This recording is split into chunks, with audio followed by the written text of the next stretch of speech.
right. Hello, everybody. Welcome back, Void Dweller G-chan OA. 2428 Shibuya Scramble. Last time a whole bunch of stuff happened. Oh my god. First of all, Maria got her memory back! Hell the fuck yeah! Woo! And oh my god, Kano versus Tateno, that was amazing. Oh my god. Wow. It's like, wake up, but it left us on a fucking cliffhanger, and I didn't know stories could end before others. How close are we? Alright, because look. Maria's been removed. Outright fucking removed from the goddamn thingy. Oh, God. Poor Maria. So, we have Kano. He's been left at that cliffhanger there. I want to see what... We haven't checked in with Osawa in quite a while. But, yeah. But he's further ahead of everybody. Let's see how this is going to go. Great, let's get back into it.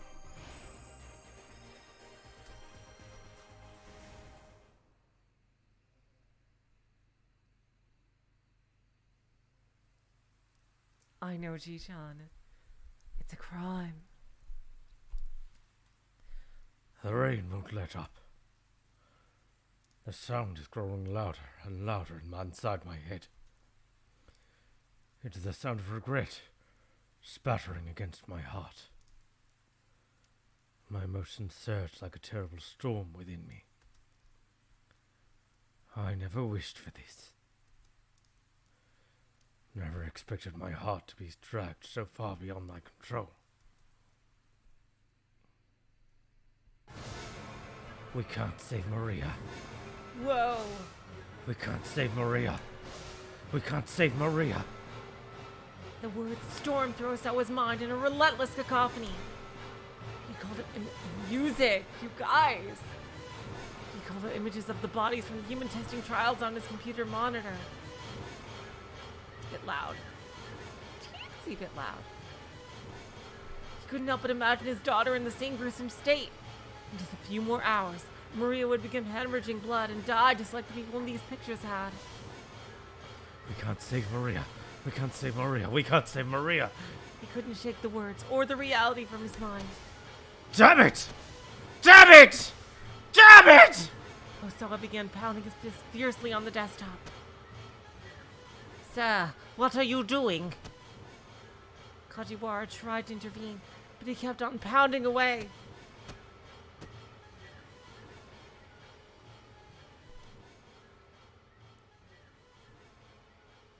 When he finally ceased, the pain of the repeated impacts lingered on his hands.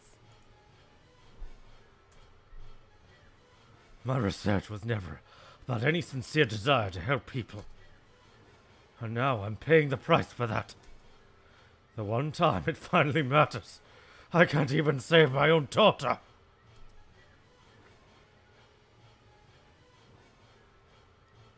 That's weird. There shouldn't be any ads on this stream, Void Dweller.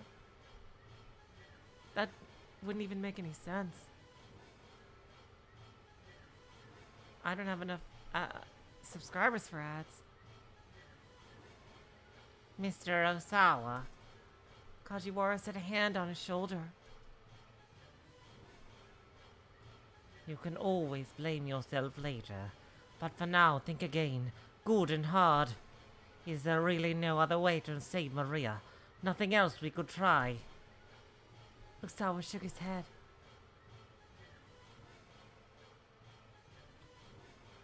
The only means we had left was using Tanaka's password to unlock the doors. And now Tanaka is dead. There's no other way. Is there a possibility that Mr. Tanaka told someone else his password? This was something Osawa hadn't considered. Oh, I might have it. Was there anyone Tanaka might have shared his password with? Only one person came to mind. Well, yes. There may be someone.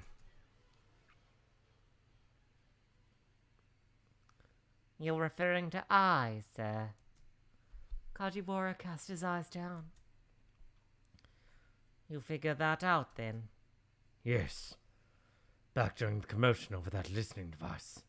Hello, T. Welcome to the stream. Oh.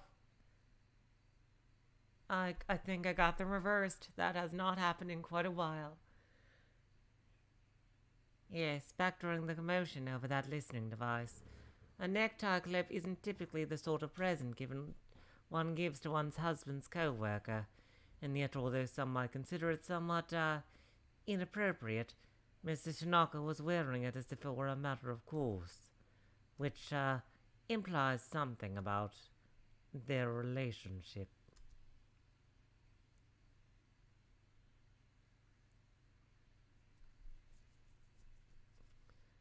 Kajiwara's voice trailed off. He coughed apologetically and tried again. I realize it's an awkward situation, sir, but please check with your wife. Well, I mean, he never really loved her anyway. He didn't even want to marry her, and vice versa. My God, what a it's amazing that Maria and Hitomi grew up as well as they did, considering neither of their parents loved the other, the ones that they grew up with.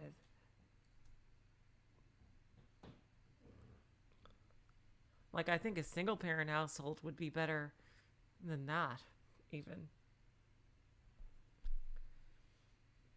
Even if I does happen to know the password, that does us no good if Maria gets quarantined someplace we can't reach her.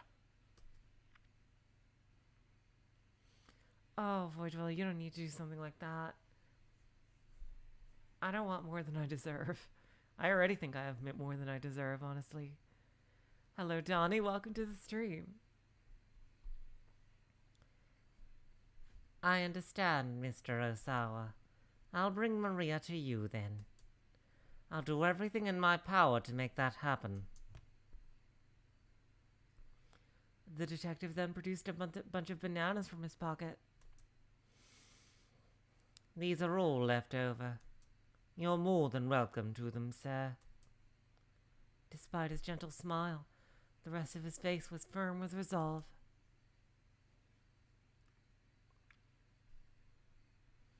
You said you didn't care whether other people understood you, didn't you, Mr. Osawa? Osawa nodded guardedly. At the risk of being presumptuous, sir, I understand you. Oh my God. Kajiwara said. I used to be quite the workaholic myself. You're just like me, innocent and awkward. Let's see. On another occasion, Kajiwara was shocked to run into a man who looked just like him. The fellow was a stylist at a hair salon Kajiwara visits on occasion. He let out a gasp of surprise of his own upon seeing the detective. Kajiwara felt a peculiar connection and was expecting to go to another typo. Expecting to go to the salon regularly. But when the stylist asked what he did for a living, and Kajiwara answered honestly that he was a detective, the other man's face went pale, and he bolted out of the building. Kajiwara never saw that man again after that. Interesting. Huh. I wonder if that has to do with the story. That's weird. He has some guy impersonating him, or like a long-lost twin. I wonder what the story behind that is.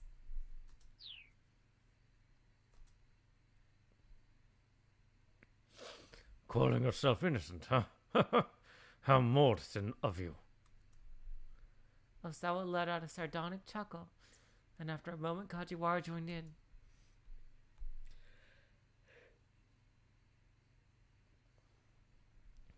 The next time I see you, Mr. Osawa, I'll have Maria with me. The detective gave a slight bow, then left the study, a look of determination on his face.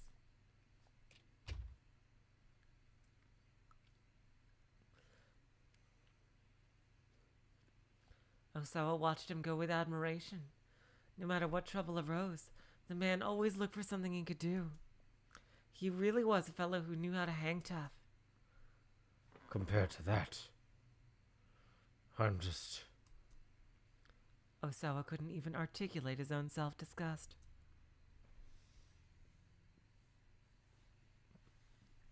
And asking I about the password would also mean inquiring into a relationship with Tanaka. The prospect was daunting. I mean, it's not like he cared.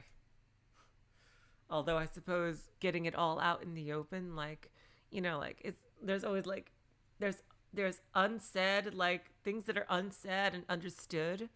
And even though both people know it, actually bringing it to the forefront is a whole different territory. So, yeah, that makes sense. Venturing into the emotional territory of another person was his weakest suit.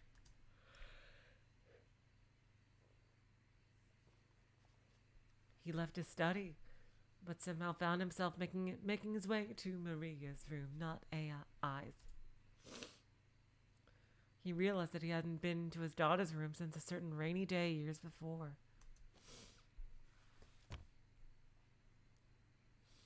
Now he stepped quietly inside and saw Maria's world laid out before him.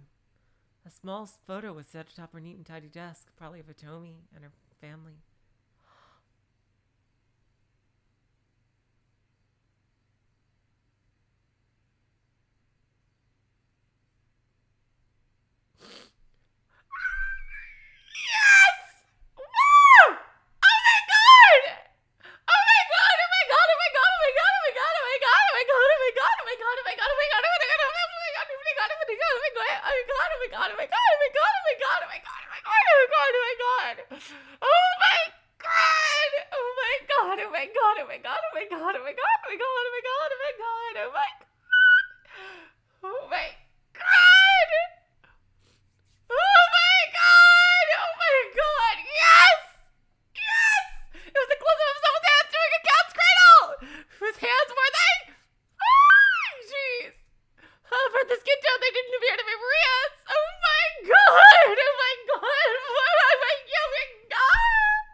She might not have wanted her face, the photo of her face taken. Oh my god, oh my god, oh my god. You know, because I think she felt like she was like a wanted person or something. Like, okay, sorry, I'm sorry. I calmed down. Okay. Y'all know I haven't gone that crazy in quite a while over ships. Yeah, let's see. Alright, sorry. One glance at them and Osawa felt like he was back there for a moment. The images weren't necessarily aesthetically pleasing, but they all looked like they'd been taken by a professional. When he spotted the last photo on the corkboard, however, he was certain that Maria had taken them all. Oh, that's a cool photo of him. The last picture was of Osawa himself. He was facing the camera, holding some luggage and flashing an awkward smile. It was a comical, affectionate image. So she's a photographer. He never known that photography was one of his daughter's hobbies. Damn! Nico squared as opposed to Nikon. You know that there's totally somewhere some off-brand camera in China that's called Nico squared rather than Nikon. But damn, if she has that many cameras and those vintage as fuck looking ones, yeah, she's totally a photographer. Yeah, exactly. No, this went beyond a mere hobby. Did she perhaps aspire to be a professional photographer one day? She certainly had the aptitude for it, from the look of things. Maria, a photographer. As he mulled the idea over, Osawa felt his chest tighten.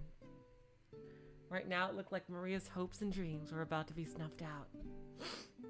Her future consisted of bleeding to death in a few short hours from now. My God, that's morbid.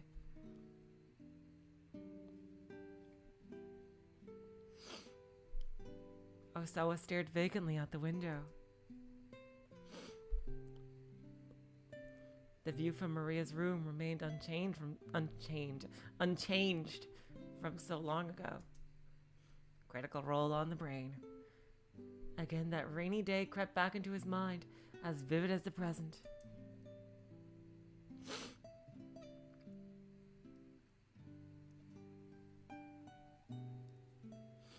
On that day, Osawa was dealing with some pressing business from work. He'd ensconced himself. That's a rather fancy word. He'd ensconced himself in his study, wrestling with some paperwork when Hitomi barged in, looking distraught. Ah, jeez. Maria's gone! Sensing that Hitomi was legitimately alarmed, Osawa hurried to Maria's room. He had found a letter she'd left atop her writing desk. Dad, you only care about Hitomi. You're always working and never doing anything with me. So I'm running away. A few hours earlier, he'd canceled their weekend trip to the amusement park. He just wasn't going to be able to get his work done in time. Hitomi had resigned herself readily enough, but Maria just couldn't accept it. She'd been looking forward to it for so long, she railed him. How many times now had he broken one of his promises to her?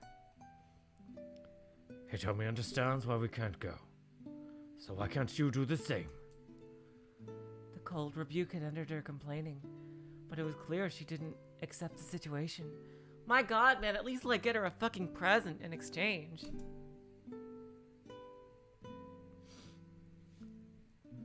Now Hitomi had helped him look around, but they found nothing missing from Maria's room.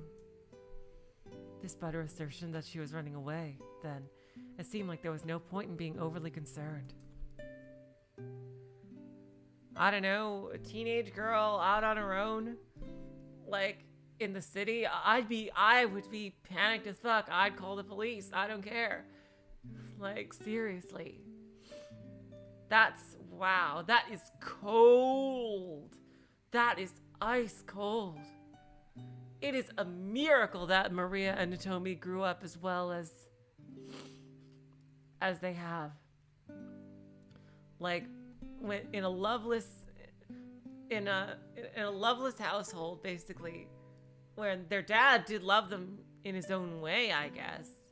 He definitely did, and the stepmother didn't care for them at all. It is a motherfucking miracle that these two girls grew up so healthily. Seriously. I'm guessing this is Hitomi who says this. Maybe she's at the park she always goes to. Hitomi looked worried. The park was roughly a 25-minute walk from the house. It would only take her about an hour for Osawa to go get her and bring her home. But an hour was more than he could afford to spare right now. Wow!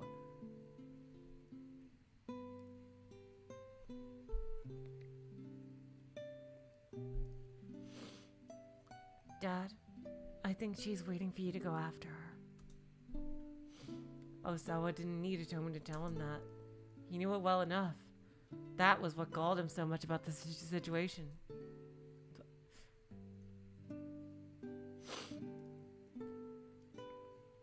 Why did she have to pull something like this precisely when his work was at its busiest?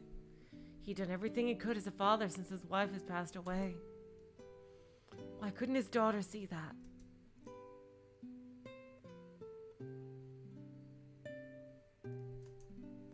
It's all right.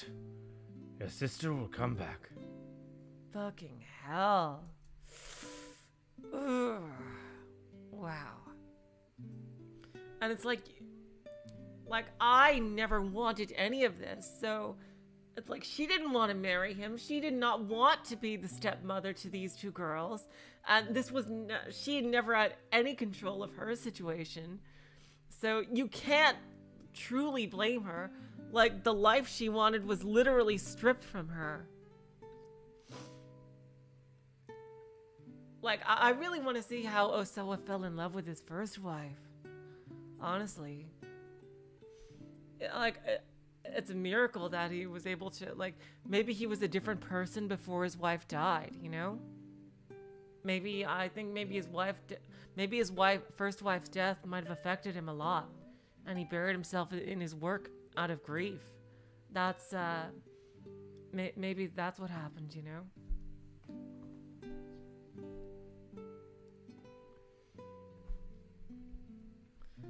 It's like, it's so hard to blame Ai. Like, yeah, she's a shitty stepmother, but she never wanted to be in the first place. Like, it's just a terrible situation. These two girls, it's like literally a miracle of God that they turned out as well as they did.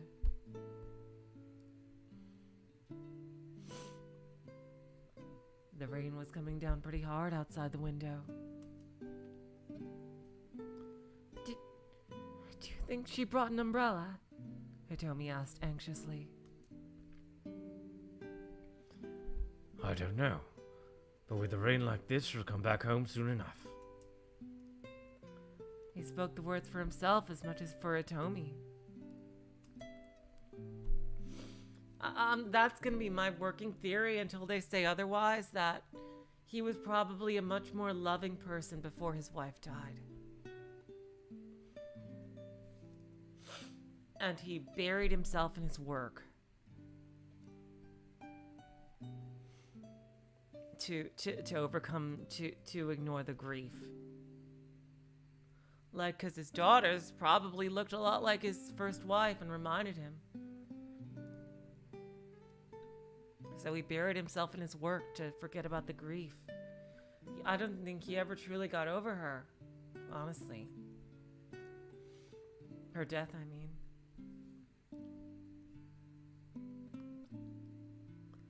Then he headed back to his study and got back to work. Ugh. Jesus Christ. But several hours went by and still Maria did not return.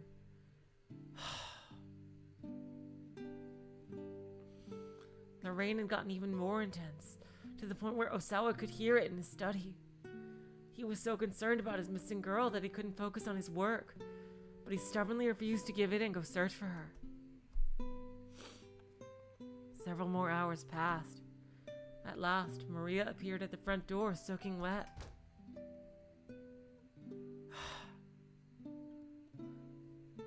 Osawa met her silently in the entryway. Wet strands of hair clung to the girl's forehead as she looked up at her father with a bitter glare. You don't care what happens to me, do you? Like, I am shocked that Maria wasn't scarred for life by that experience.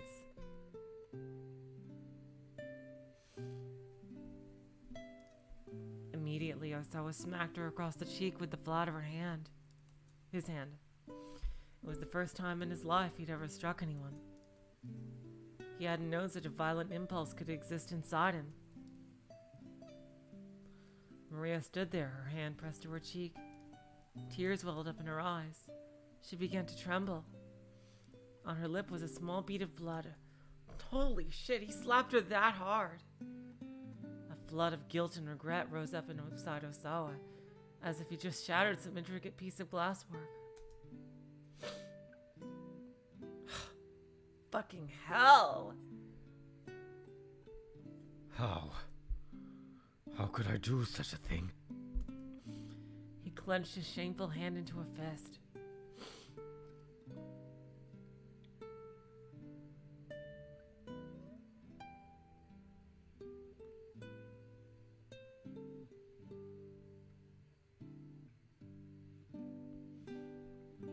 And in that moment, he was afraid of Maria. Afraid that his daughter could bring such raw emotion out of him and make him do something so thoughtless. I think he's the kind of person who would run away from the grief of his wife's death into his work. Yeah, I'm agreeing with you, Chi-chan.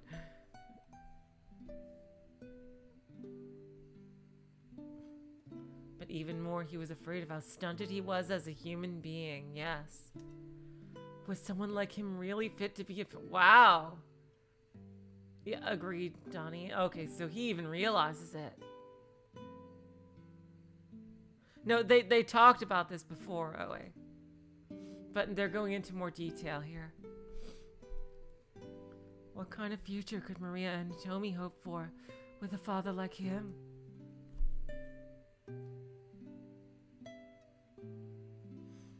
That was why he'd married Ai, as Makino had proposed.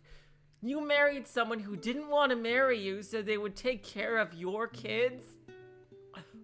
Wow! Ugh. Wow! Wow! Wow! Wow! Yeah, they did go over this cursorily before, but it's in a lot more detail now.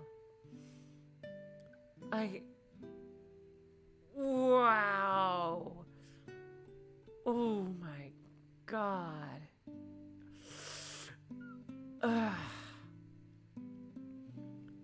Having a mother he decided would keep his family together despite their sad excuse for a father.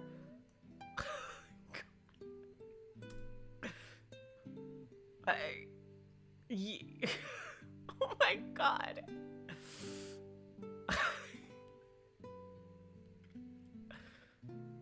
Damn. He may have a genius IQ, but he has an emotional intelligence of a fucking snail.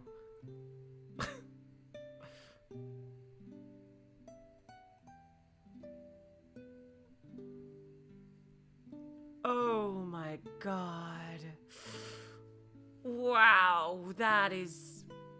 I can't even begin. That's a Kinzo move right there. That's a fucking Kinzo move.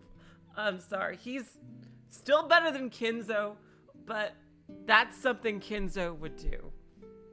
Or approve of, at the very least. Jeez.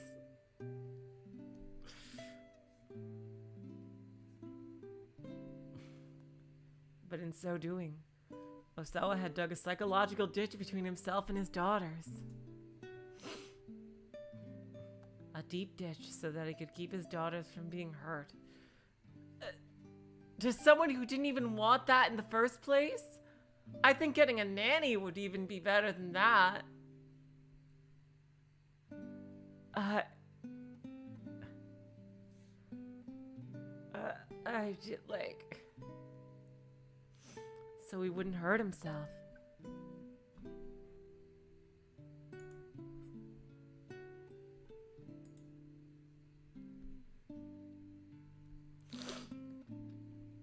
Now Osawa was staring across that ditch, wondering if it was too wide to leap.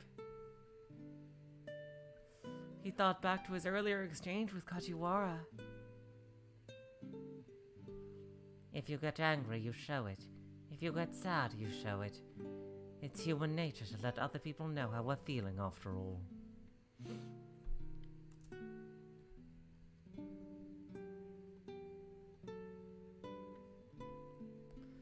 But what if doing that hurts the other person?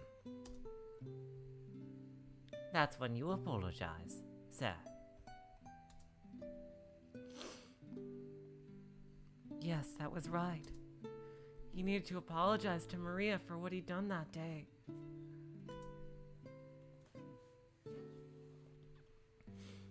It still wasn't too late. It's never too late. When it comes to family, there's no such thing as game over. He recalled Pretty Honey's words. He needed to apologize to Maria, and so he needed to ask Ai for that password.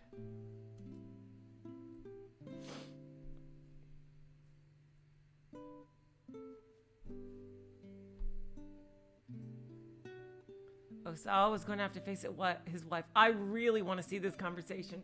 Please don't keep out me here. I really want to see this talk with Ai, because that's going to be a really... Fucking hell!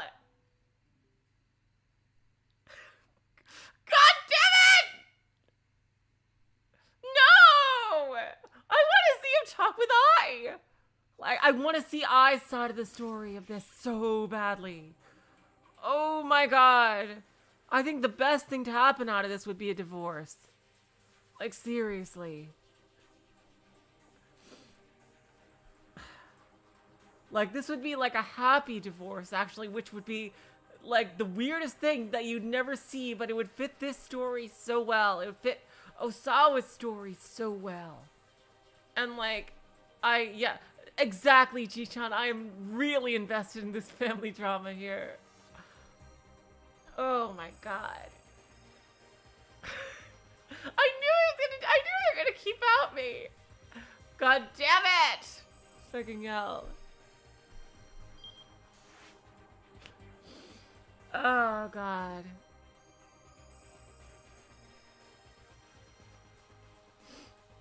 Ah, god, okay.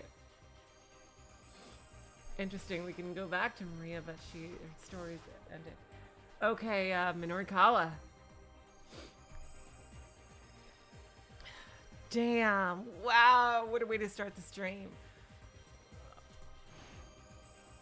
So yeah, Minorikawa is the one in closest contact with Osawa, so since Maria's ended, so let's see what he's doing. Exactly, Chi-chan, it's so unique.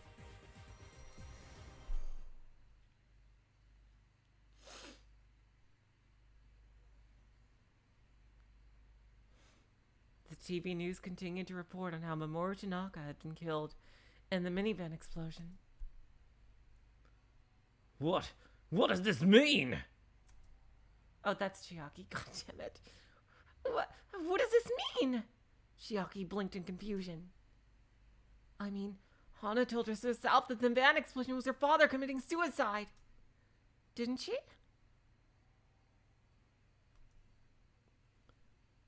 The only explanation I can think of, Minorikawa replied, is that Hana was lying. probably so her father could hide. He scratched his head as he considered the situation. But why? Chiaki said. Ozu let out a snort. Well, it seemed Mr. Toyama had her lie in order to deceive us. What an upstanding individual, using his own daughter to buy himself some time. Minorikawa wanted to yell at the guy, but he managed to hold his tongue. The shot of them all watching the TV is pretty funny. The important thing was that Toyama was still alive. And if he was still alive, then there was still a way to save Heaven Publishing.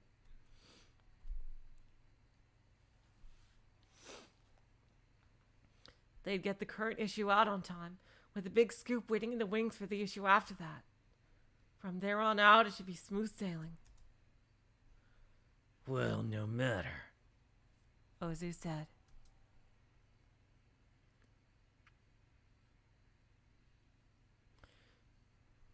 Seeing as Mr. Toyama isn't dead after all, we'll just wait here for him. He sat back down on the sofa. But Sagawa leaned threateningly toward Chiaki. Hey! He snarled. You sure don't know where the guy's hiding out?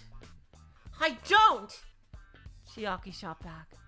And even if I did, I'd never tell you! Say what now? He leaned in even closer just as she stood on her tiptoes in defiance, and their foreheads collided with a dull thud. Bonk. Both reeled back, clutching their heads in their hands. Oh! Ah! Just calm down, Chiaki. Minorikawa said as he began rooting through Toyama's desk. He's wearing the Kiryu's Yakuza 3 shirt. Oh my god. For now, I'm gonna look for clues to where Toyama might have gone. You just focus on working on your article. Ha Oh? Ozu raised an eyebrow. Getting all cooperative all of a sudden, I see.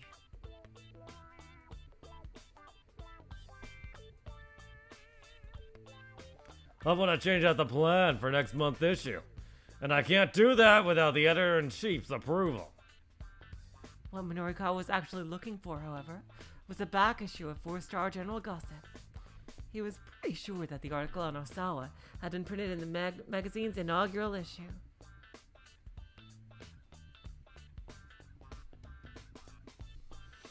Like, if he could find that scandalous piece that the scientist had asked for, he'd also be able to get his big lead about the power balance of the world being at stake. And if he could get that, not only would next month's issue be a sure thing, there was a good bet that sales figures would go through the roof.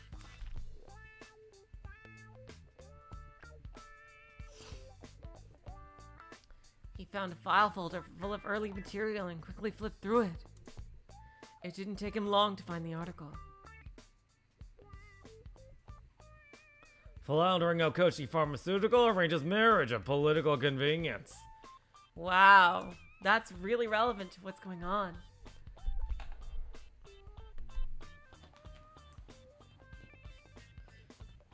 But this does seem like a medieval style marriage, I have to say, because it's two companies. It's kind of like two kingdoms making peace by having their prince and princess marry.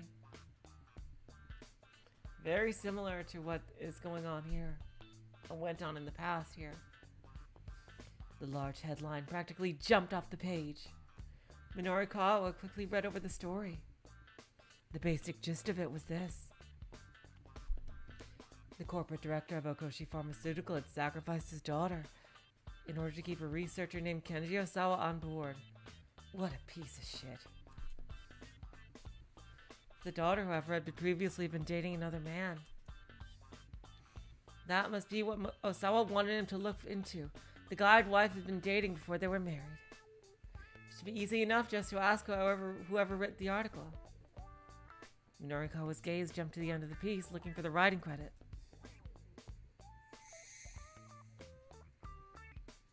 The piece had been written by Toyama himself, of course. Hey, Ichi done yet? Sagawa yelled. Tell us where Toyama is already. Yeah, Minorikawa thought. we're gonna need to do something about these guys. This is a room full of furniture and y'all are Yakuza. You picked the wrong place to pick a fight. Because everybody knows what happens when you have an indoor fight in an office in a Yakuza game.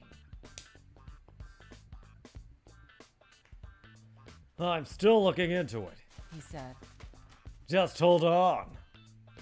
He made a show of opening and closing various desk drawers. The drawers themselves were packed with a jumbled mess of electrical and gas bills. The Noodle House delivery menus and the like. Look faster. Sagawa growled.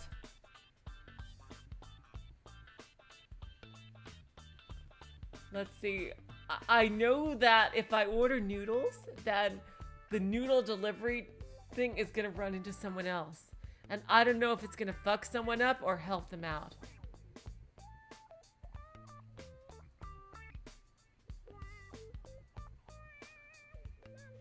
Oh, you know what?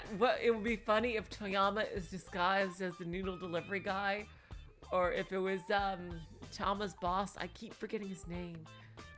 Is the noodle delivery guy. So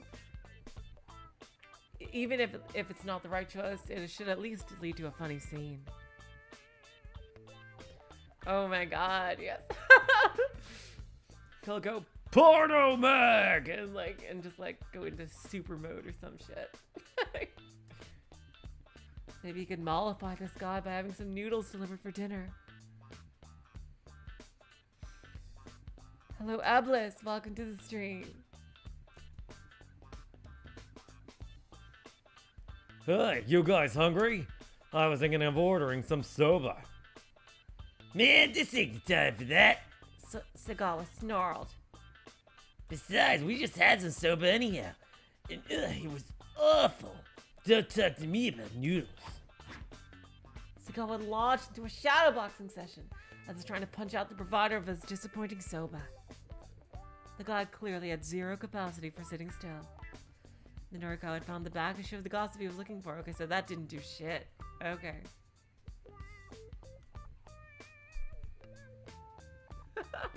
I can't do Greg Chun. Ablis, his voice is too manly. Oh, jeez. He still needed Chiaki's article, though, and she wasn't quite finished yet. He had to buy some more time, By the way, he said to Sagawa. are you familiar with the SOS Brigade? SOS Brigade? The thug paused mid-jab. Yeah. Oh, that's him. Yeah, SOS. I was planning on interviewing them later today. Hear they're some pretty tough guys. Huh. Only one of them would be able to give me a fight would probably be that Achi Endo. Except as I hear it, he's left the game. Haha, really now? Heard anything else interesting? I've heard of World's End Club. I'm gonna wait until I hear more about it. I don't know. Like, I kind of agree with the general consensus so far about what we've seen about World's End Club. That, you know, the art style's kind of meh. And, like, the fact that it's not a visual novel. I don't know. I think, from what I've seen, the trailer, it seems like it's almost subversion for the sake of subversion, and the plot that would have gone on seems to be more interesting. But, you know, if it gets really good reviews, I would definitely be interested in doing that. I think, yeah, I think that one I would wait for the reviews, because, like, the art style is not my cup of tea completely. And I was kind of more interested before, like, the less I knew about it. But if a lot of people say it's really good, then yeah, I'll definitely give it a shot. Because I do love everyone involved with 2Q Games, and the pedigree, you know, is really good. So yeah, that's my 2 cents on World's End Club.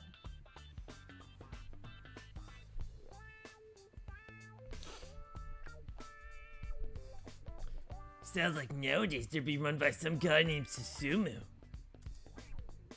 The name Susumu rang a bell. Those 2 young punks had been arguing after the van explosion had mentioned him.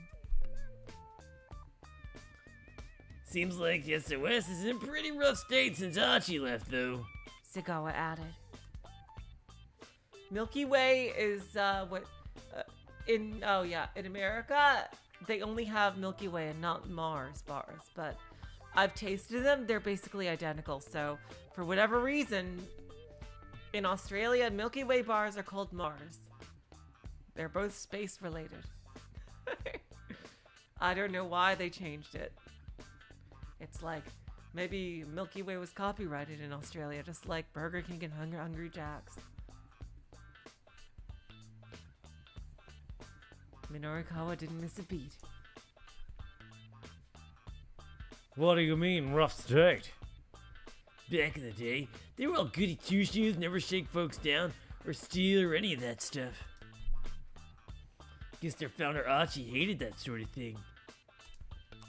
But now that he's out, a lot of rough and tumble, hot-blooded types have been signing up with them.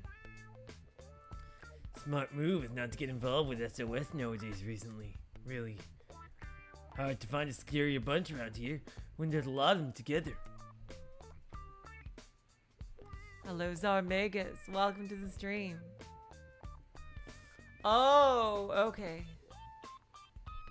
Yeah, we also had 3 Musketeers in America.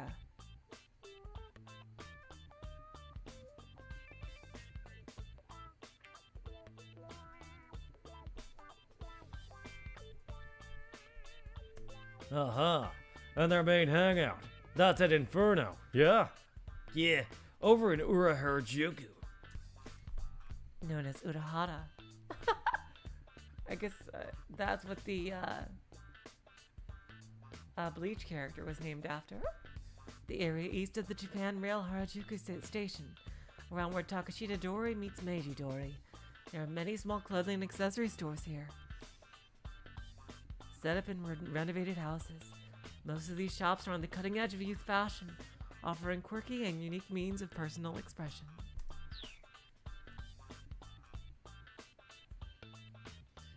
Man, you been listening out on the streets? What gives? Or a Harajuku, huh? Minorikawa smiled to himself. Inferno's location had practically fallen into his lap. Suddenly, Sagawa's eyes went wide. Aha! Oh, Sagawa's eyes went wide. Aha! So that's where Toyama is. Wait, nah. No way a coward like him would go to a place like that. Why would he think that's where Toyama would be? Chiaki looked up from her keyboard.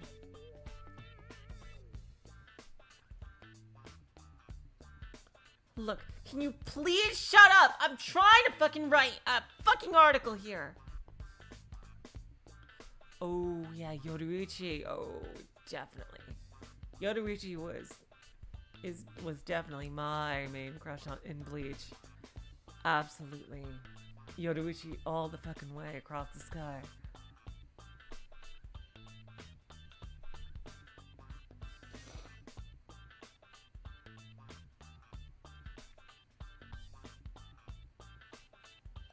No, you shut up.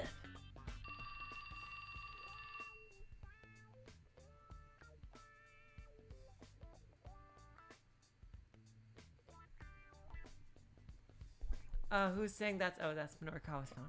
That's my phone. Minorikawa pulled his cell out of his pocket.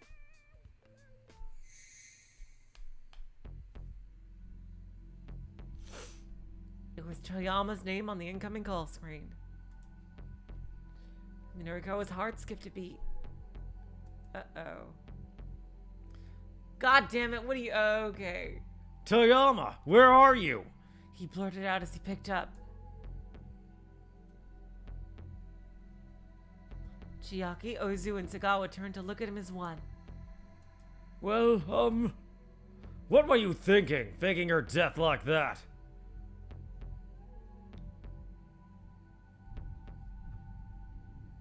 Damn, there's thunder outside. Even if we could fill those pages and postpone repayment, all it would do is delay the inevitable. I'd still be up to my ears in debt. Oh, that's him saying it.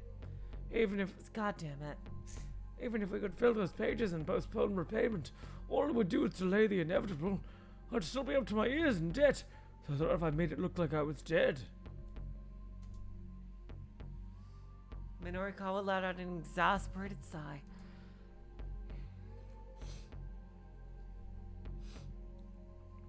Well, everyone already knows you're still alive. So your little attempt at subterfuge didn't even wind up buying you time. What? Toyama's hysterical squeak was painful to hear. Alright, listen up, Minorikawa said. If it's the debt you're worried about, you'll be able to pay that back real soon. What do you mean? I've landed a huge scoop. You could do a print run of 1 million copies and still sell out if I can get run as an article. Toyama perked right up. Wait, you really mean it? I'll give you all the details. Just get your butt back here. But are those loan sharks there at the office right now? Fine, then I'll come to you. Tell me where you are. The two thugs crowded nearer, a predatory gleam in their eyes. And Minorikawa had a flash of inspiration, yet he should tell them a fake place. Oh god, what if I accidentally pick where they actually are? Okay, I'm gonna send them somewhere and they're gonna interfere with whoever I send them to. Okay. Got it, he said quickly, before Toyama could respond. Okay, good, it's not a choice. Miyashita Park. I'm on my way now. Don't go anywhere. Ozu and Sagawa grinned at one another, then bolted out the door. Okay. I thought that would be a choice, like to say something. Ha! Minorikawa said as their footsteps proceeded. Oh, imagine if he's actually there. Oh my god, I bet that's where he actually is. Those guys took the bait. I sent them to Miyashita Park. No, only an idiot would go there. Ha ha ha ha! He allowed himself a cocksure grin. Right then. Oh, right then. So, where actually are you, really, Toyama? You imbecile! I knew it! I fucking knew it! I am at Miyashita Park! Huh. What? Minorikawa fought the urge to pull his hair out. God damn it! What the hell are you doing someplace like that? Only an idiot would go there. Why the hell did you tell them Miyashita Park? I thought it would be a clever ruse. Well, it wasn't. This is no time to be fighting. Chiaki holds up a big sign saying, "No fighting!" And Chiaki butted in. Yeah, you're right. Minorikawa scowled. Anyway, Toyama, those guys are headed your way. We need you to get out there and go someplace we can talk. I can meet you there. Right, okay. They needed someplace safe in public where they could speak freely. Somewhere where the staff wouldn't be overly noisy. Okay, now here we get to...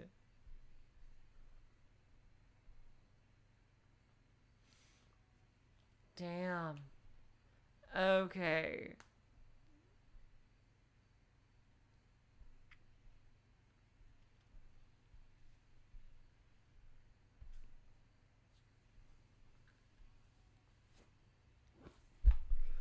Let's see, goddammit. Oh god, this is a toughie. I have no idea what's gonna happen. Fucking hell, where should they meet? The noodle house,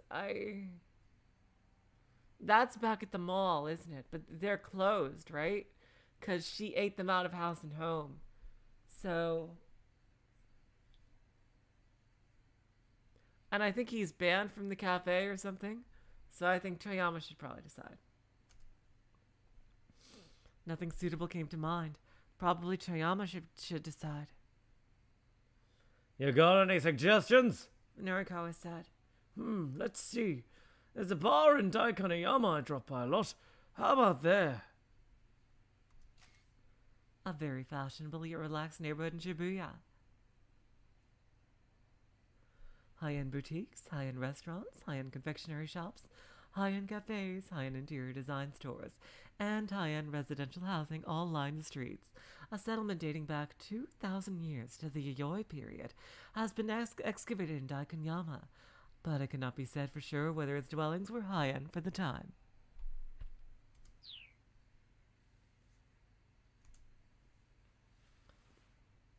Yeah, that'll work fine. Okay, so start by heading north from Shibuya Station. After a while, you hit three-way intersection. Turn left there, and then about 100 meters after that, take a right. Oh my god, seriously. Left, right. Oh god. Am I gonna have to memorize this? Oh, fuck it. Oh no.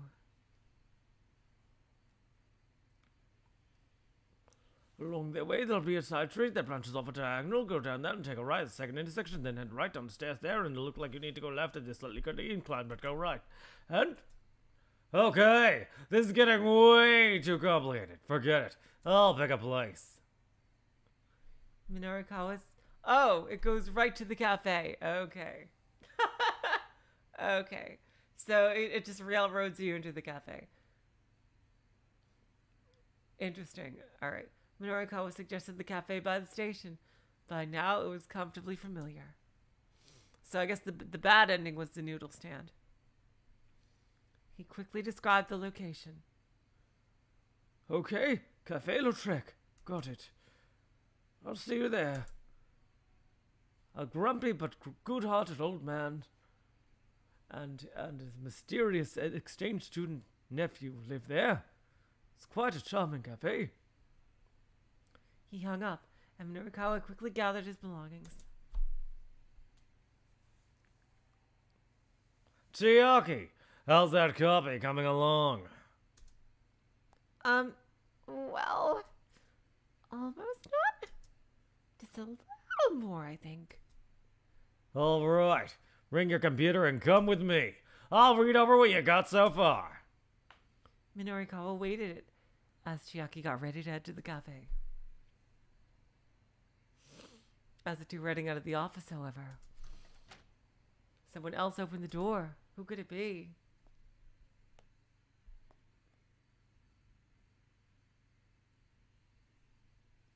What? The writer submits to the editor submits to the designer. This is naturally the next step in the whole handoff process. Naturally, being late for this causes quite a lot of trouble. You've got 14 minutes and 57 seconds left to send to press. 56, 55.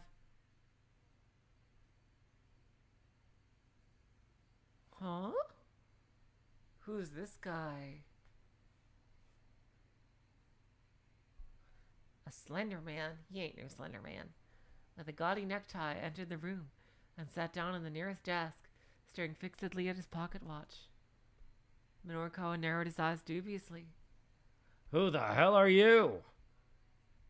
Damn, a new character so late in the game.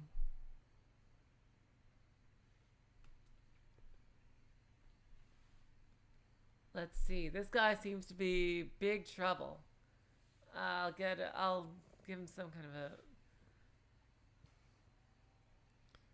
Always make sure to show up 15 minutes ahead of the appointed time. That's just common decency. The man gave no indication he'd even heard Minorikawa's question. I suppose I can wait here. He continued. Oh, you meet him at the very beginning of the game? Oh, wow, that's right. It's the guy I thought was going to be Kano's, right? Wow, we haven't seen him forever. He looks like a rival to Kano. I completely forgot he existed. I suppose I can wait here. He continued. I'll make him sound like evil Kano. Just for another 14 minutes and 20 seconds. Ah, Mr. Mino? Is this guy talking about our submission? Oh, that's Chiaki. Mr. Mino? Is this guy talking about our submission? Chiaki stared doubtfully at the newcomer. I wonder, could this be Alpharad? Like... Hey, you! Minorikawa asked. Are you from the printer? But the man did not reply. Yeah, I'm saying, like, he seems like a super evil boss. I think he might be the he might be Alpharad. But the man did not reply. Don't ignore me! Are you from the printer? Still, the man remained silent. Minorikawa was furious. Look, cut the crap! He roared. In response, the man quietly reached into his suit pocket and pulled out his business card.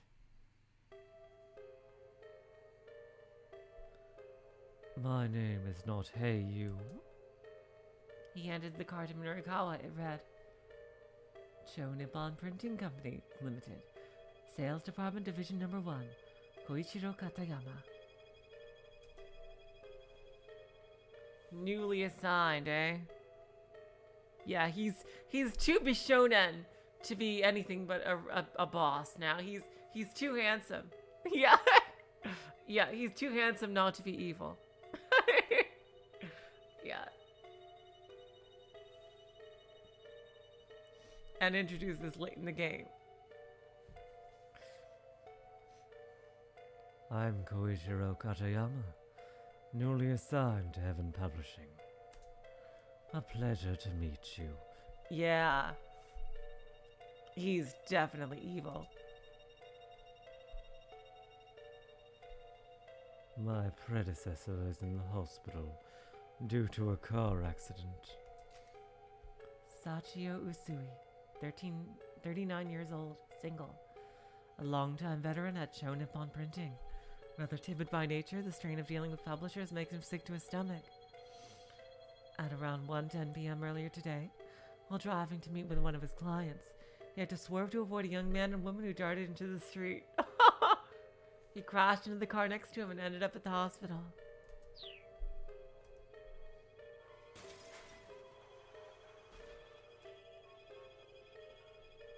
He should make a complete recovery in about 2 months.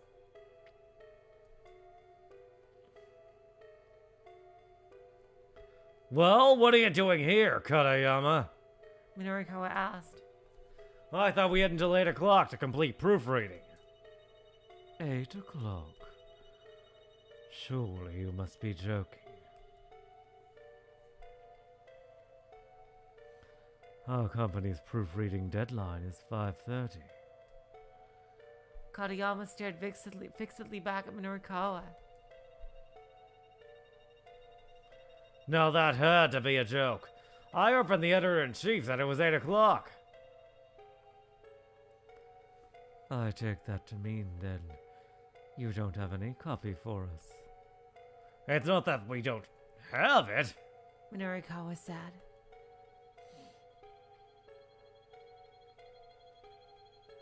It's just not finished yet. Just hold on until late. Katayama raised an eyebrow. No. Publisher and printer need to work in concert. Perhaps my predecessor was the sort to delay the proofing deadline, owing to your circumstances here. But now I'm in charge, and I do not make exceptions. The proofing deadline is 5:30 sharp, and I intend to keep it that way.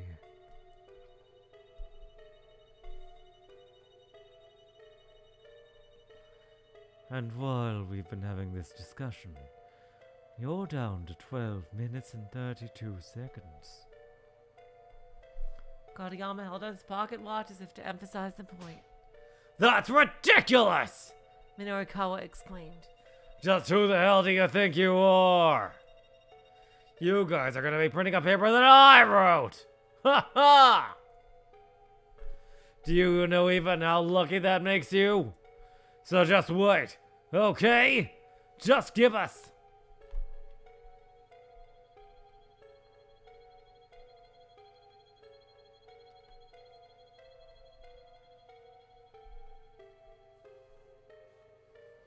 Damn, oh god.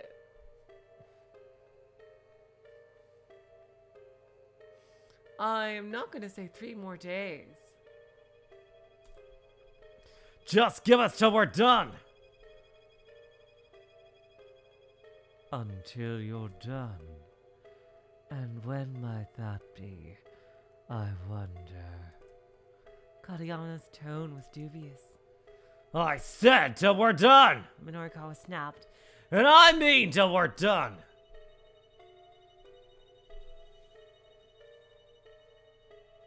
Katayama thought for a moment and then nodded. Very well. Then I shall wait. Until you're done.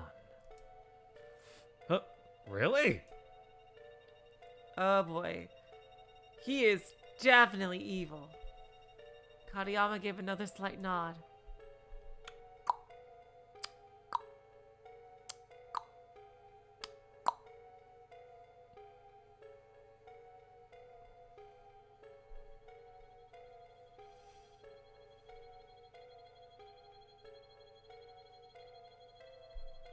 Oh, Voidwell, you know that's not what she meant.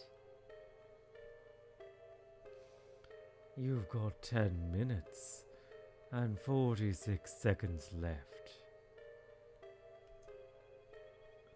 Hey! As soon as I leave here, that's when you'll be done, you see. Katayama's face was a mask of cool nonchalance. You son of a bitch! Don't get all high and mighty just as you work for a printer. That's hardly a reason to be so arrogant. High and mighty. I'd say it's the people on the publishing side of the things that act high and mighty. Whatever high-minded claims you might make, without us, you would have nothing to put on the store shelves. Forgetting that and blithely ignoring your proofing deadline makes for more work on our end.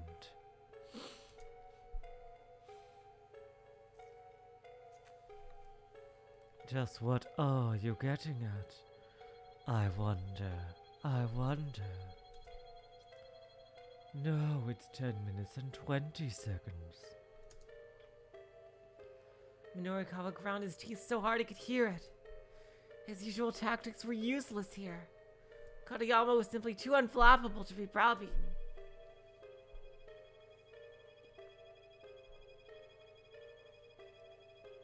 If he backed down now, though, it was game over. 10 minutes and 7 seconds remaining. I realize there's little point, but I'll wait until the designated time. That's just common decency.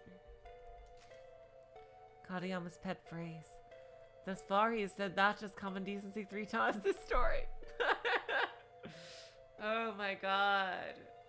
Interesting. They're trying to give us a clue.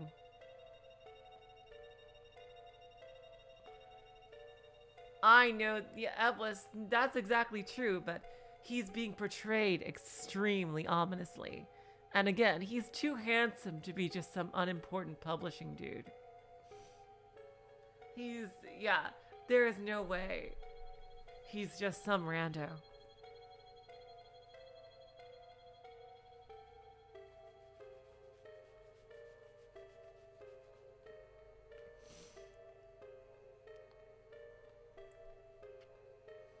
Thus far, he has said that's just common decency 3 times in the story. Always make sure to show up 15 minutes ahead of the appointed time. I realize there's little point, but I'll wait until the designated time. There was one more. Do you know when and where it was? It was probably something said over the phone. Like, yeah, they're trying to give us a clue. I know. It was probably someone else we thought said that.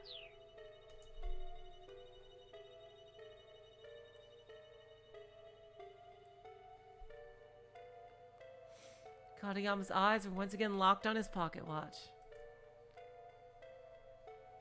It was no use. Minorikawa couldn't find a way to talk this guy around.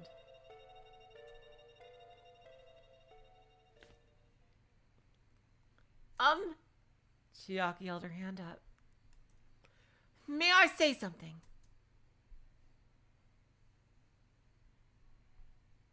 Isn't it also common decency not to break a promise once it's made?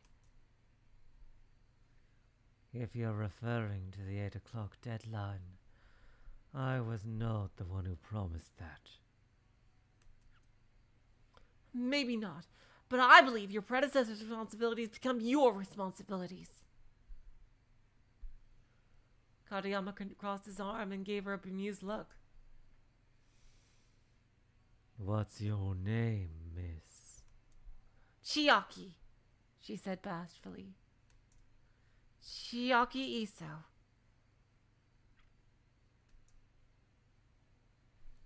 The printer's expression brightened visibly.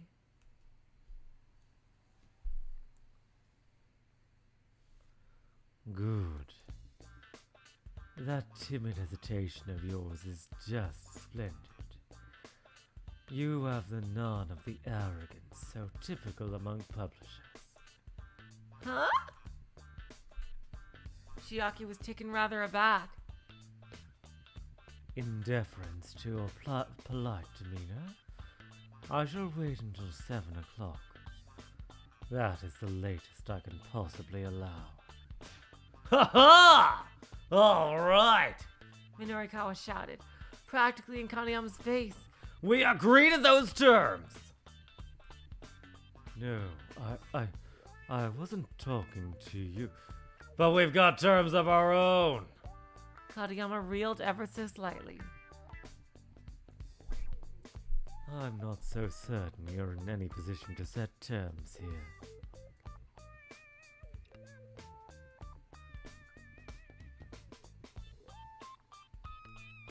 Just shut up and listen. From here on out, you're coming with us.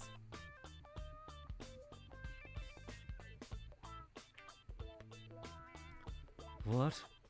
Why? We're gonna finish up our copy on site, then burn the data onto a CD and hand it over to you there. Because that's totally what we do in 2009. USBs weren't invented in 2009 yet? That's why!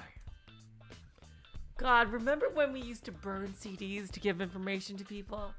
How fucking awkward was that? Like, seriously. My God, like burning CDs. I remember like having CD burners and DVD burners. And like oh my God.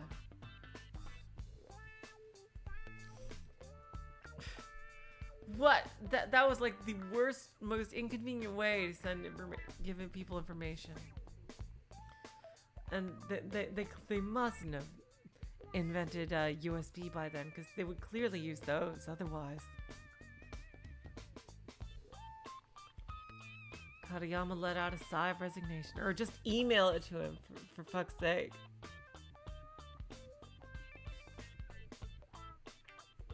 I think floppy disks were even better than burning CDs. Oh, I know that way, but wouldn't they just submit a USB instead? Like, CDs are just kind of stupid. Like, they're pretty much gone. They're really outdated.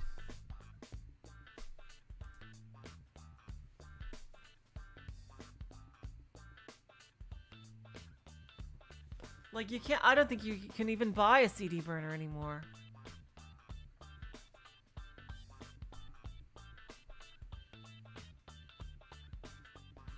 Katayama let out a sigh of resignation. Oh, very well. I suppose I'd simply be waiting here anyway.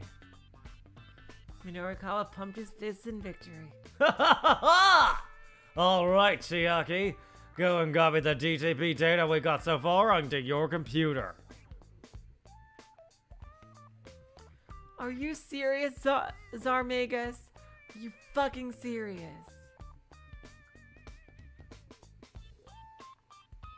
That's insane. And we think of Japan as this like high-tech society. A fax machine. A fucking fax machine. Like, literally the most outdated piece of junk that should not even exist anymore. Oh, Eblis, you forget. I am an ancient from the before time.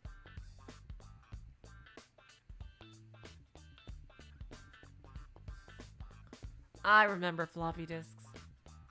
And they were a lot easier to copy stuff onto and off of than CDs.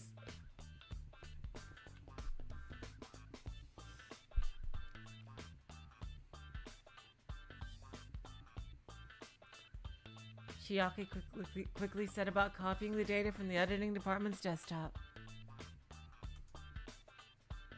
Okay, done. Then let's go! Ha ha! With the others in tow, Minorikawa headed for the cafe where Toyama would be waiting.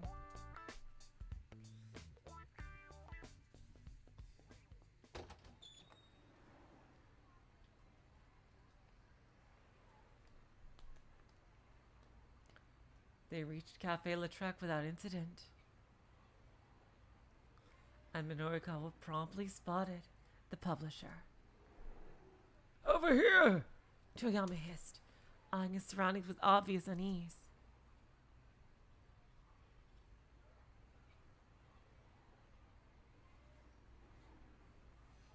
Hana sat by his side, sullenly sipping on some juice.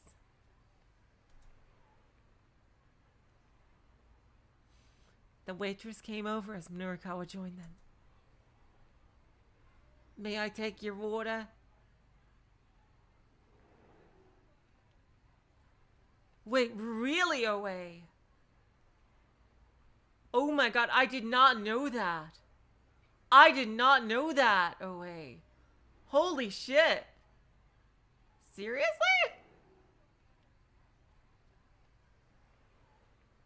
Wow. That's amazing. So modern Windows lets you use CDs and DVDs the same way you use USB sticks. I remember waiting forever to burn a DVD and floppy, and it was like red hot afterward.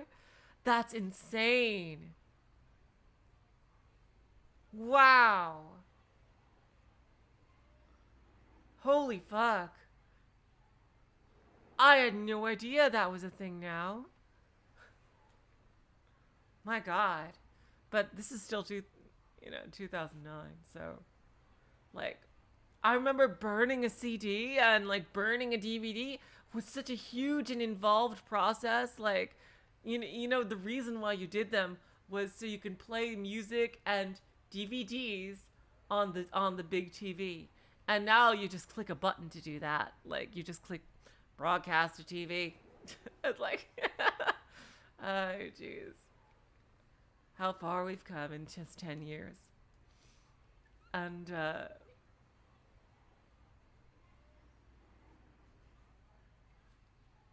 yeah, like the last few computers that we've had in my house don't even have any optical readers anymore.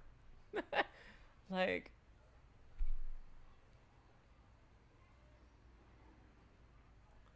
oh my god.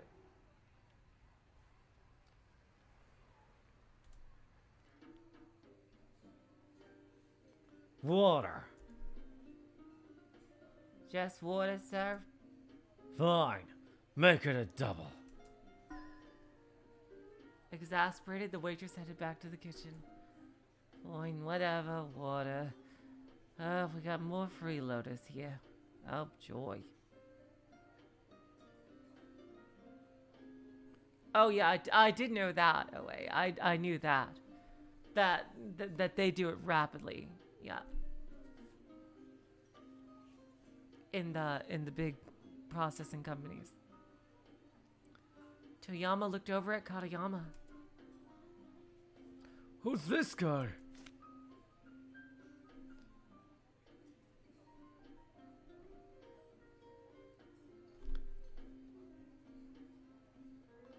I'm Koichiro Katayama from Show Nippon Printing.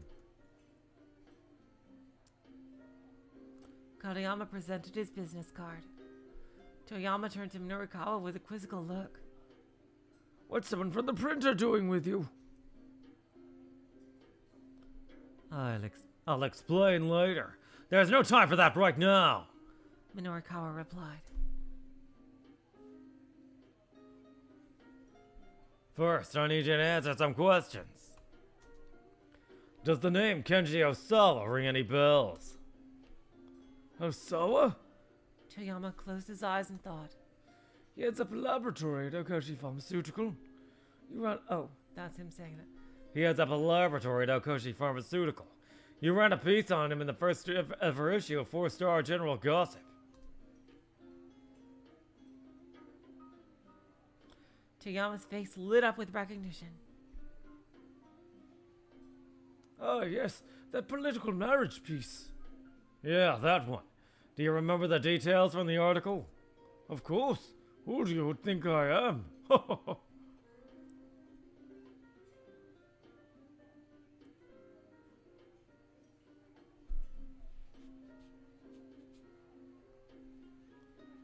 Toyama puffed himself up proudly. Yeah, seriously, she deserves some ice cream. I used to be local news copy editor for the Central Times. I've got the details for all the stuff I've ever covered here in my head. In that case, do you know who Kenji Osawa's wife was dating before they got married?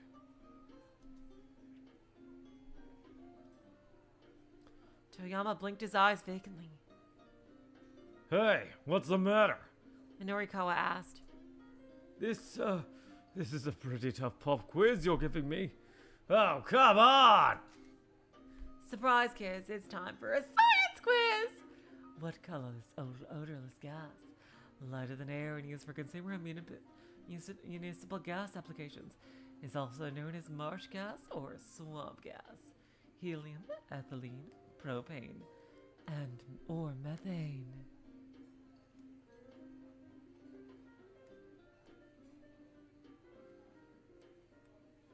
Well, it's definitely not ethylene or propane because those are not lighter than air. So it's possibly methane. I'm guessing it's methane since swamp gas is supposed to smell, so my guess is methane. I'm a biologist. I do not know, I'm not familiar with this particular thingy. So I'm gonna take an educated guess and say methane. Since helium would just float up into the air and out of the way and doesn't really smell. Ethylene and propane are, yeah, I would guess it's methane. Because ethylene and propane, I'm pretty sure are not lighter than air. So, and methane is just CH3, so, or CH4 rather. So I'm guessing it's methane. No, Void Dweller, I've never gotten a pop quiz in my history of schooling. Oh, it's not propane. Oh, propane, Bobby. That's the best Hank Hill voice I can do. Oh. Okay, let's see.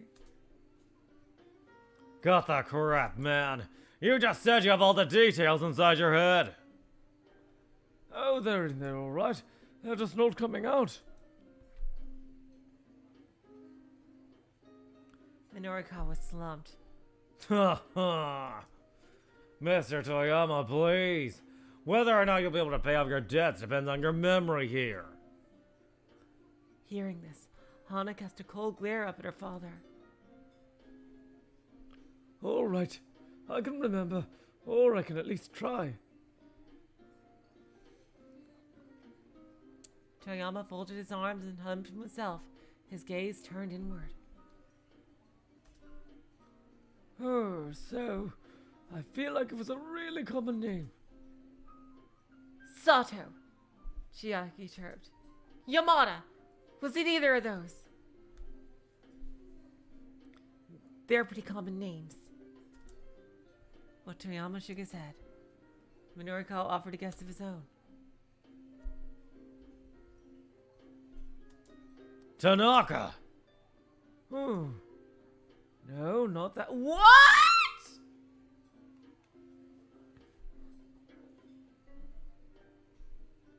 Really? It was something else. Wait, what? Just then the television inside the cafe switched over to news report on the Shibuya explosion. The remains of the individual discovered within the minivan itself, who has since been identified as pharmaceutical company executive Mamoru Tanaka.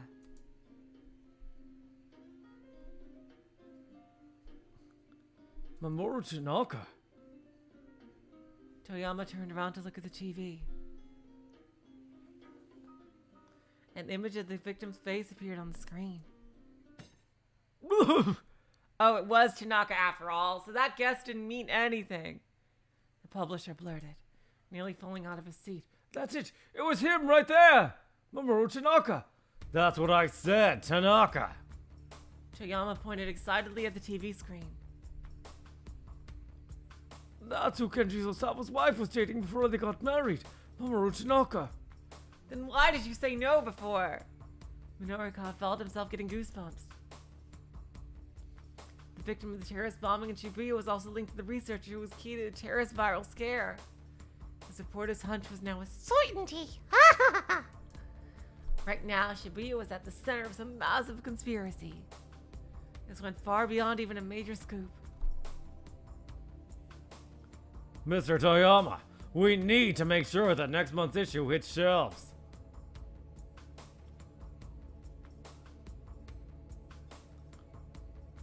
Minorikawa called up Kenji Osawa to let him know the results of his little investigation. You know what? I am actually grateful for a jump right now. Let's do it!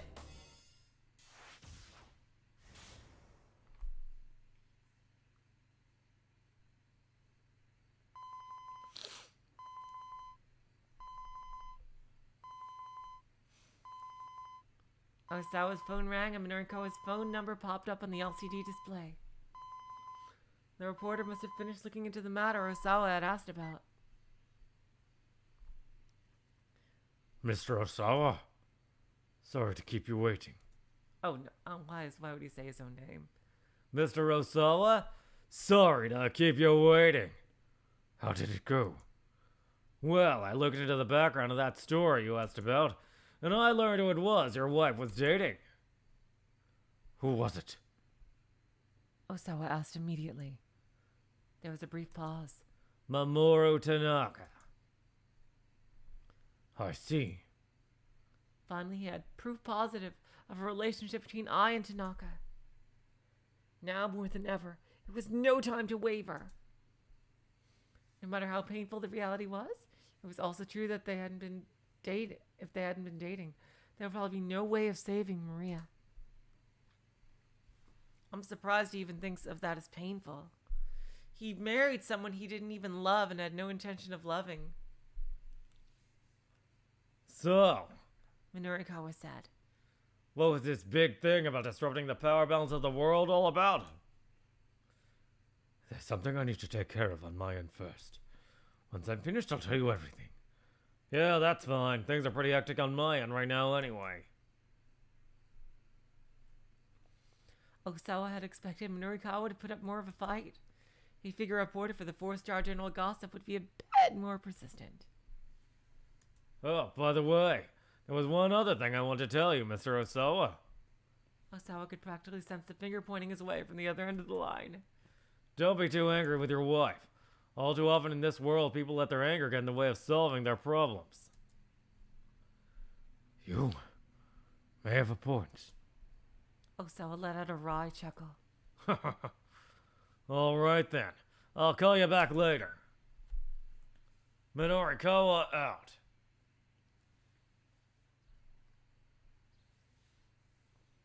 Osawa found Ai standing by herself in the yard. She kept her back to him as he approached. May I have a moment? He asked quietly. What? Still, she didn't bother to turn around. There's something important I need to talk to you about. I'm not in the mood right now. Please, I realize you're upset about Tanaka's death, but... At the mention of Tanaka's name, Ai slowly shook her head. Don't. Just tell me what you want. Hurry up and get to the point. Osawa tried to move closer to her, but she pointedly kept her distance.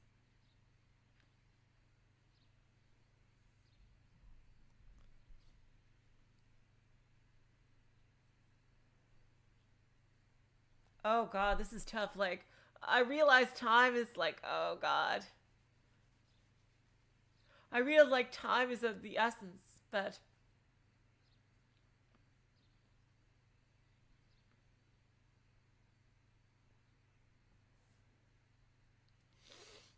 they need to have their conversation. I want to hear this. There was something Osawa needed to hear for himself before this went any further. Were you in love with Tanaka? What are you talking about? Osawa frowned. Why did you marry me? He asked. You've got to be kidding. This is the important discussion you wanted to have. Did you ever love me? I let out a joyless chuckle. Love! I'm amazed to even hear that word. Leave your lips! There was a note of challenge in her voice. Let me ask you the same question. Did you ever love me? To be honest, I married you because you thought my daughters needed a mother. Wow. Yeah. Wow. I had the same reaction we did.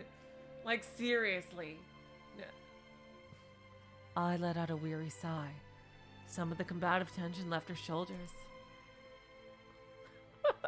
That really is honest, she said. So I guess I should be honest too. I married you because my father asked me to. He wanted to chain you down so you didn't leave for some other company. And you're okay with marrying someone for something like that? For something like that. You really have no idea how much you're worth, do you? The value of one woman's life versus the potential profits of your research would bring in. There's no comparing the two. If it meant that Okoshi Pharmaceutical could monopolize your talents, and what did it even matter what I wanted for myself? So she sacrificed herself, her happiness. Oh my God.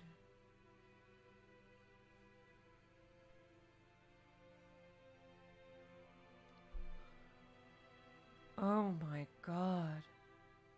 Oh, Void Dweller, I am nowhere near. You guys, seriously, stop. Come on. I don't. I know. I know how cringy I am. I just do this because I love it. I know nothing about professional acting and, like, I haven't even taken any kind of lessons, so.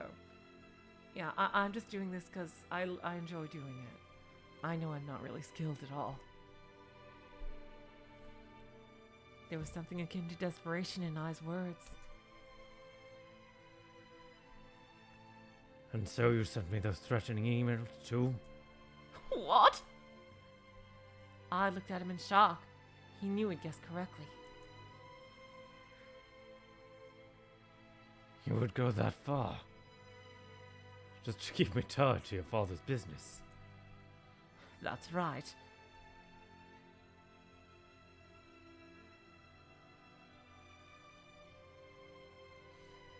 I would. I bit down on her lip hard. Wow. Seriously, I love the journey that we have gone on with Ai. Like, in the beginning, like, she just seems like a stereotypical bitch.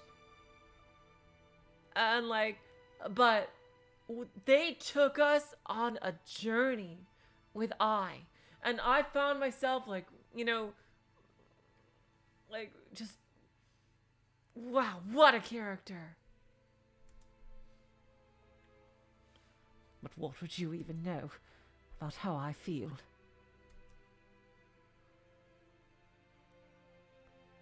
I'm sorry. Don't apologize. I shook her head vehemently. I'm not the victim here. You say that, but isn't it because of me that you and Tanaka weren't able to stay together? She is so human, like, both of them. Like, what an incredible story. I began to tremble. Her secret was out. When did you figure it out? She asked. Earlier today. The tie clip. Right. Not the sort of gift one gives to one's husband's co-worker. Is it? Even if it was a listening device.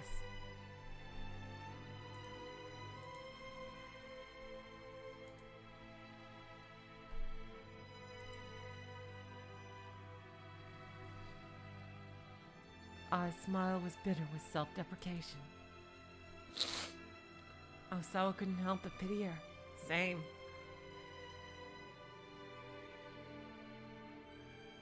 Even Tanaka must have suspected that she placed the company's profit above all else, if she'd go to such lengths to protect its interests. Oh my god, I would love the two of them to divorce and just be great friends. Like, that would be amazing. I think that would be the best ending for them, honestly. It was like she'd given up her entire life just for that. She really did. Her father is for raising her the way he did. Well, she asked, she said, aren't you angry? Osawa just shook his head. Could you tell me just one thing, though? He asked. Did Tanaka ever tell you what his lab password was? Donnie, now it makes so much more sense. Her father asked her to. And kind of pressured her into it because of the way she was raised. For the sake of his company. So Makino is the true villain here. He forced her, pressured her, I should say, into giving up her own happiness, her own life, just so his company could make money. Truly despicable.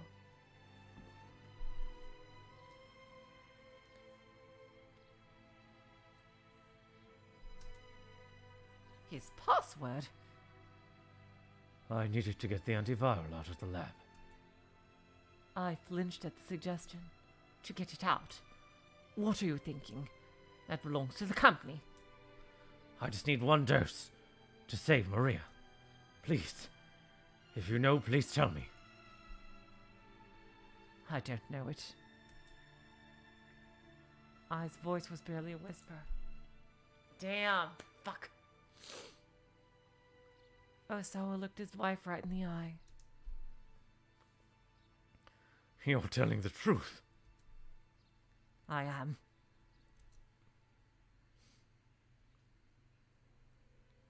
I see. Then, do you have any idea what number he might have used for a password? Ai shook her head silently, then turned her back to her husband once more. Tanaka hadn't given Ai his password. Osawa's last chance had gone up in smoke. He let out a long, shaky breath and shut his eyes tight. Was it true? Was there nothing more he could do?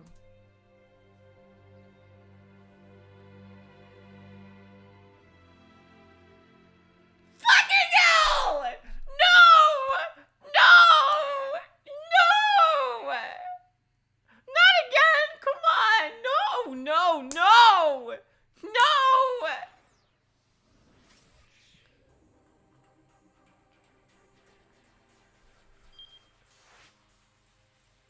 No, no, no! Then the hour is almost over. Fucking hell!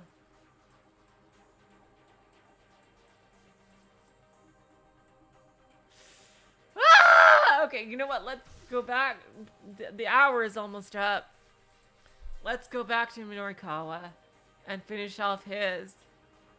Oh god, from where we last left off with him.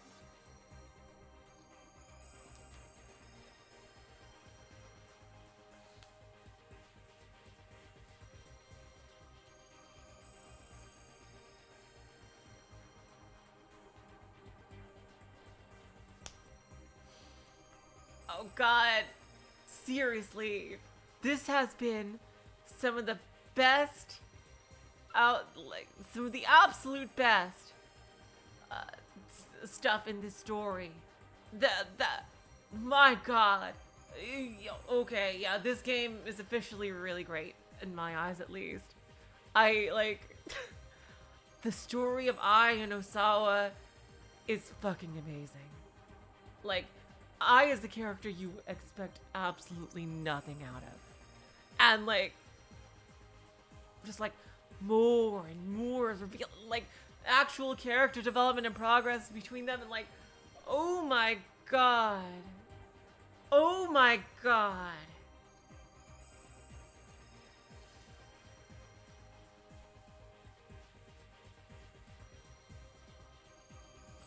Wow.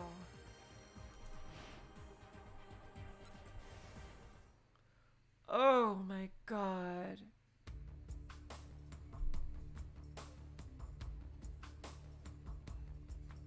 Alright, he called up. The man didn't seem terribly surprised. Perhaps he'd had suspicions all along. He certainly did. Osawa told him that there was something he needed to do before he was ready to give details on the big scoop, but that he would call back later. In the meantime, Minorikawa knew he'd have his hands full getting the current issue of the gossip wrapped up for the 7 o'clock deadline. He slapped his hands down on the table. All right, emergency editing meeting right here. He announced.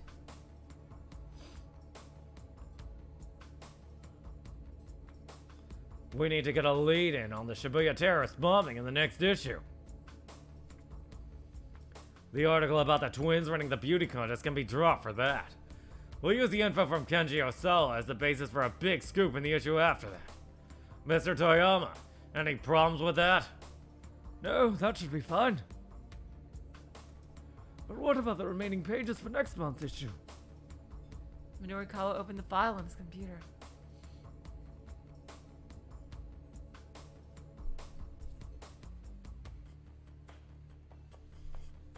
The layout built in the GTP came up on the monitor. The report on the Burning Hammer sales demo. And the director dude. Yeah. Surveillance camera opinion piece. The interview with Orai. Exactly, Chi-chan. This is the best kind of subversion. Like usually I don't like subversion in that it's done as a haha, gotcha, things weren't as you were expecting. Only, you know, like, usually when they do subversion, it's like, oh, I kind of would have liked it better the other way around. But not here. Here, it's fucking awesome. Like, seriously. Oh, the guy on the bottom right is a character in the story. You gotta see the first parts. He's an amazing character. Donnie. He is hilariously awesome. Those 3 were finished. The copy already incorporated into the layout. Once Chiaki's street interview piece was loaded in, that one could be checked off as well. Chiaki, how's your copy coming along? I'm sorry. I just need a little bit longer. The writing seemed to be still giving her a fair bit of trouble. The article on the SOS Brigade was just a placeholder in the layout.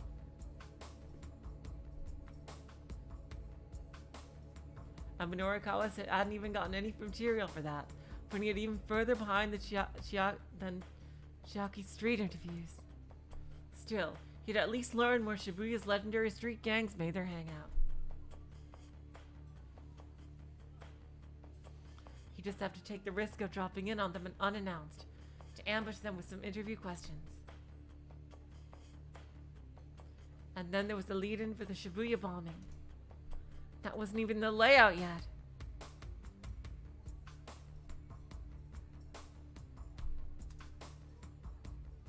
It was a completely blank slate.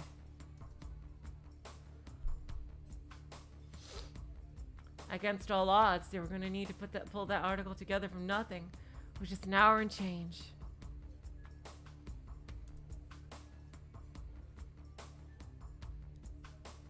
It was an impossible amount of work for just him and Chiaki to do.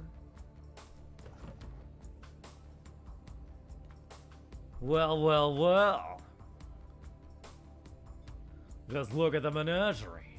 Now how are things coming along? Oh, that's him saying that. Well, well, well. Just how are things coming along? Absolutely, Ji-chan. Katayama rose and came closer, trying to peer at the monitor. Minorikawa hurried to cover the screen. Don't look. If the printer rep saw the blank pages, he might decide to stop waiting. Damn, there's a lot of wind outside for the wind chimes to be gone like this. Would you mind telling me roughly what % of the total you have completed thus far?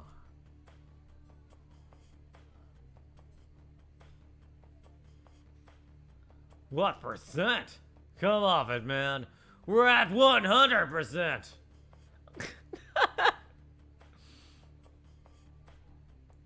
If you're 100% done, that implies we're all finished. Could I please have the data then? No. I'm saying our willpower is at 100%. I'm not even going to pretend I understand what you mean by that. Shaking his head, Katayama sat back down in his chair. Minorikawa! Toyama asked, his expression uneasy. So, I know I asked before, but why is someone from the printer here again? Katayama promptly chimed in. The long and short of it is that your proofreading deadline has been changed to 7 o'clock. He said.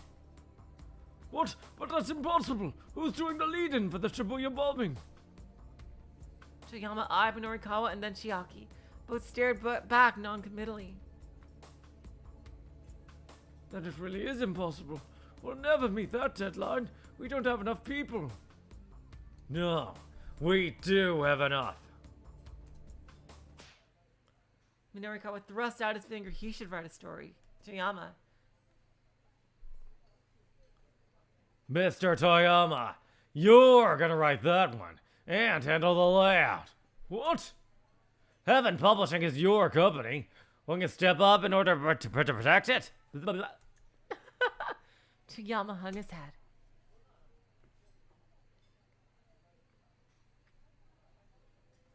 Even if I headed to the scene right now, I'm sure the other outlets have already gotten their coverage.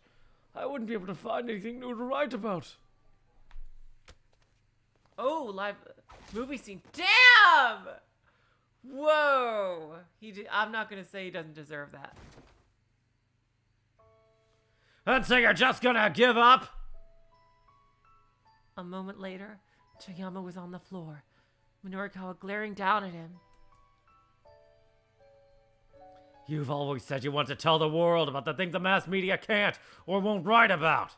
So what the hell difference does it make if they've already got the sound bites thereafter?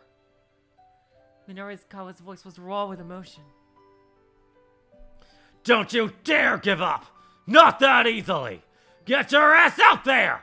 Find something that only you can write about! Minorikawa! Toyama began to object. Then he glanced over at Hana. There was an imploring look in her eyes as well.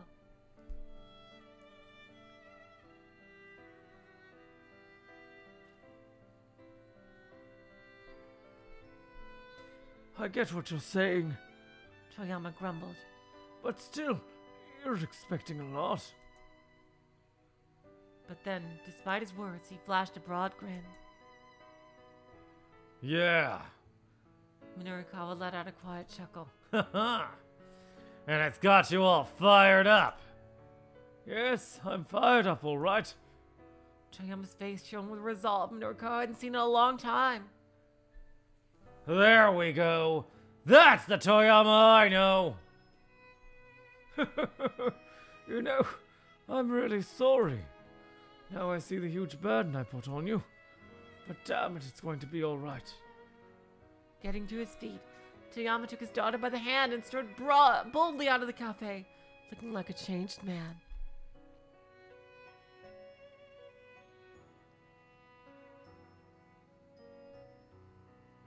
Minorikawa watched them go, glad the dithering was over. Even if Toyama was still in his prime, he'd be cutting it close to do that article in an hour. But he would pull through somehow. When it came to taking care of Hana, the man would rise to the occasion again and again. Except for that one time he faked his death. Father and daughter disappeared into the crowd, hand in hand.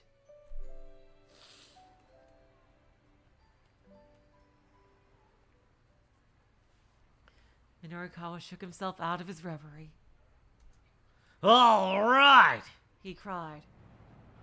Despite the clear blue sky, an unexpected gust of wind blew across his cheek. Come on, guys. We gotta get going, too. Things might look grim. Oh, that's... Wow, are they gonna end his story in the middle of the story? Are we gonna get, like hero story, dark side story, and then true side story end chapter with everybody? Things might look grim, but he wasn't going to give up until the bitter end. It was time to head to SOS Brigade Hangout, Inferno.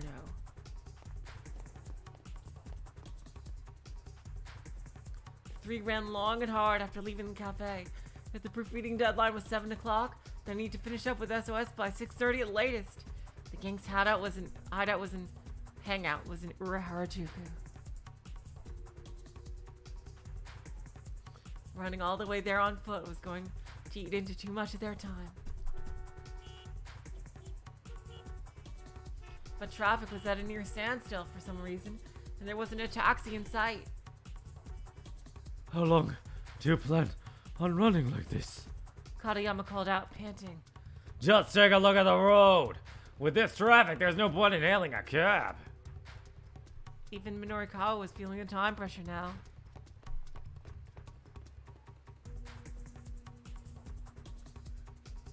We're just gonna have to keep running until the road's clear. What? I mean, What? Katayama wailed. Stop your whining. Just keep quiet and stick with me. He'd finally gotten Toyama to find his willpower again. Next month, issue would surely come out on time. And no way was some printer guy gonna mess that up now. But the traffic showed no signs of abating. Catching a cab wasn't gonna be an option. Fighting an ever louder echo of despair, Minorikawa kept up his desperate headlong rush. Oh.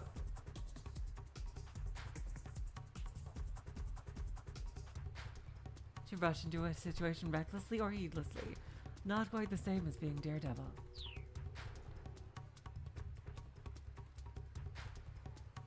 Still, there were limits to how far the mind could push the body before exhaustion set in. Ah! Damn it, Chiaki. What's going on? Ah, fuck berries. As they're running across the pedestrian overpass, Chiaki slipped and took a nasty fall. She skinned her knee hard enough to draw blood. Hey, you. Minorikawa snapped at Katayama. Don't just stand there. Help the poor girl already. Katayama scurried over to Chiaki. I'm sorry, Mr. Mino. Chiaki's voice bubbled with suppressed tears. Maybe it was cruel to make her run with her computer all the way to Harajuku, but the copy for her interview still needed to be looked over. They couldn't just leave her here. Minorikawa hesitated, undecided. Even at a full run, they wouldn't make it in time. Oh god, I hope her computer isn't broken. And with the traffic the way it was, there was nothing they could do. You now have Katayama consulted his pocket watch. exactly 1 hour remaining. Damn, it sure is bright daylight for 6 o'clock in the evening. Damn it! Minorikawa raged. What do we do? Relentlessly, the clock ticked on. Alright, it's the end of the hour, so it's to be continued. Yep. Okay, so Minorikawa definitely goes on for another hour. So Maria's just ended early.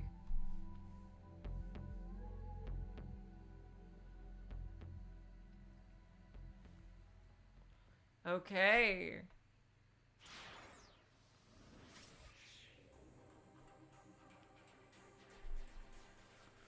Yeah, they're grayed out because I finished their stories. Next time,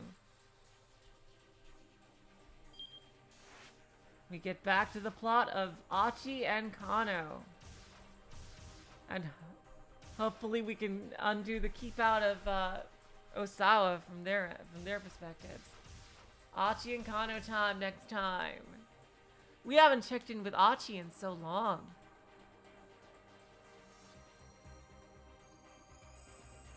He's with Palmer. No, not Palmer. That was the other guy. I forget the American dude's name. Fuck. Oh God, Tsar Vegas. So it seems like our sections of 428 seem to be Oh god, was I using keyframe? When I pressed... Oh god, it said something about keyframes. Jeez. I was pressing F3 instead of F2, and apparently YouTube read that as something. I don't know what keyframes are. Oh, it says currently keyframes are not... Never mind. Okay. So, yeah, this will be, it for today. Next time, let's see. Today is... What day is today? Tuesday. So, yes. Thursday, we're gonna do some more, Art and Aligo. And Friday, we will continue this with Achi and Kano. I could not wait. This time was fucking amazing. I swear. I love this section. Until next time, I will say, so long, farewell, auf Wiedersehen, good night. You are all the sweetest of hearts. See ya.